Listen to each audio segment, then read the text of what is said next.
Welcome to the Vancouver Debate Academy. I'm Coach Stormee, and today we're tackling a skill that's not only vital for winning debates, but also essential for everyday decision making: critical thinking. Whether you're trying to dismantle an opponent's argument or simply choosing the best smartphone to buy, critical thinking gives you an important edge. Here are 5 ways to hone your critical thinking skills.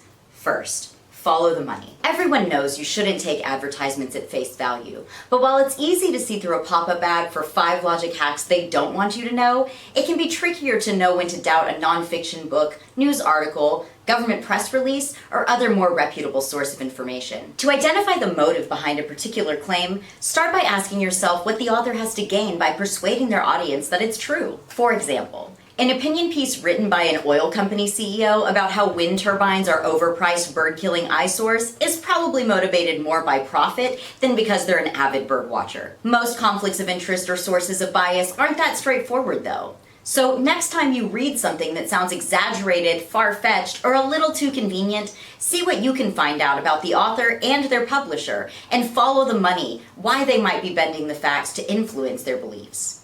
To do this, start by noting who's providing the information. Is it an individual, a corporation, a government entity, or a media outlet? Then, investigate who funds the project or publication. For individuals, this could mean Googling the name of the writer or looking at their LinkedIn page. For organizations, research studies, and news articles, resources like ProPublica's Dollars for Docs or the Open Secrets database can be useful. Take a minute to think about why the source might want to influence public opinion.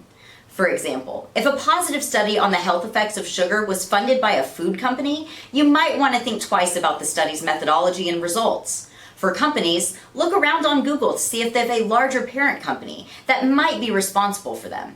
For example, did you know that a majority of the biggest newspapers in Canada are all owned by the same parent company?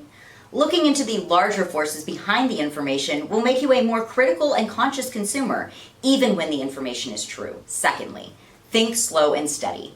Critical thinking can be most useful, and most difficult, when you're confronted with an unfamiliar problem. In these situations, it is often best to slow down rather than looking for shortcuts or going with your gut. Instead, take a step back, gather whatever information you do have, and reorganize it to see how it all fits together, or doesn't. For example, suppose you find a wallet on the sidewalk with some cash, a few coupons, and some photographs, but nothing that would clearly indicate who it belongs to, like a credit card or driver's license. Immediately trying to answer the question of whose wallet it is would be likely to be overwhelming and near impossible. Try to break it down into smaller, more specific questions like, is all the cash in the same currency? Or are there coupons all for a similar kind of product or valid at the same store? Or do you recognize anything in any photos? Use these new leads to reassess your main question.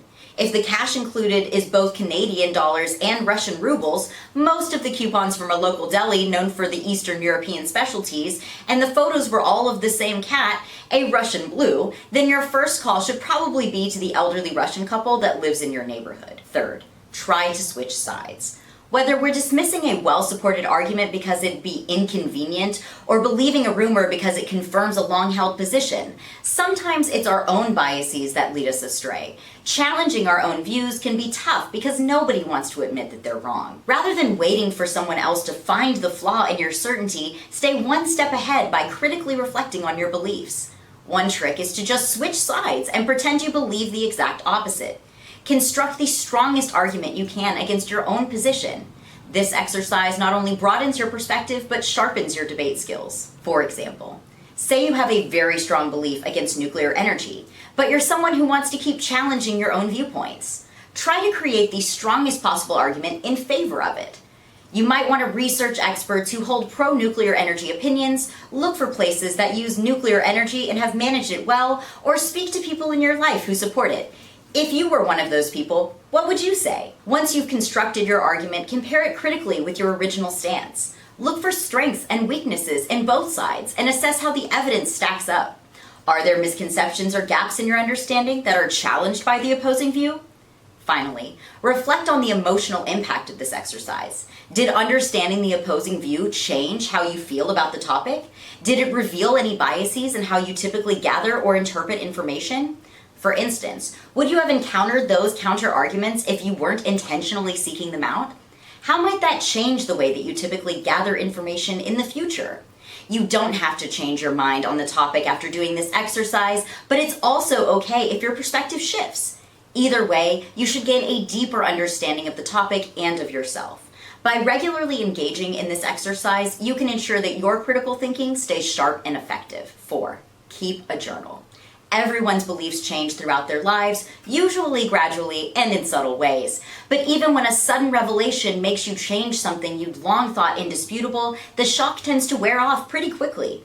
Keep track of these changes by writing your ideas down in a dated journal. Making predictions or noting disagreements you're having with friends or family are good ways to log your beliefs and see what's influenced them. We often unconsciously correct our beliefs after the fact, like who we thought was going to win an election, or whether a team would make it to the playoffs. Doing this consistently can help uncover recurring biases and other habits of thought. For example, we're often better at assessing multiple options when an event is further away in the future. When a high-stress event like an election is just around the corner, we are more likely to fall back into habits of thought amid the flood of constantly changing and updated information. So, next time you have a prediction about something that's going to happen, write down information like the date, your prediction, how confident you are in your belief from 1 to 10, and why you think it's true. Being able to go back to it later can have a massive difference in helping us uncover trends in our own critical thinking. Finally, get a second opinion. You can't fact check everything you read, so think socially by asking a friend or two for their opinion. That way, you can help check each other's biases and cover each other's blind spots. While even just an informal chat could crack the case, trying a more structured approach can keep your group on topic and even become part of your game nights. All of the other 4 tips we've talked about are even more effective in a group setting. For example, you could switch sides by getting everyone to write a few of their strong beliefs they agree with on a scrap of paper, placing them in a bowl and taking turns picking one and defending it. If you pick one of your own or something you already agree with, defend the exact opposite position. Keep a journal with group predictions pool. Get everyone to write up a couple of predictions for the next year, 5 years, and 10 years. Put them all on a list and have everyone in your group write down their opinion on each. For example, you could have everyone answer agree or disagree along with a percentage representing their confidence in this prediction. If you want to make it more fun, you and your friends could get together every so often and give out prizes for the most correct predictions. Try to follow the money with your friends during a movie night or while watching a documentary. As you watch, pause to discuss what might be influencing the presentation or ask why certain details are highlighted.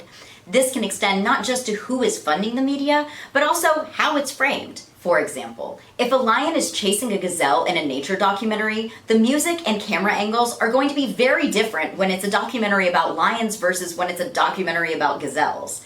How does it change who you're rooting for? Have you seen any other pieces of media use similar music or angles? Why? Having friends to offer second opinions is invaluable because they provide different perspectives that can challenge and refine your thinking. They can also catch mistakes or biases that you might have missed, making you a more balanced thinker. Plus, discussing these topics in a social setting can make the process of critical thinking more enjoyable and deeply ingrained in your everyday habits. Thanks for watching today's video. For more tips to improve your critical thinking and debate performance, make sure to subscribe. Bye!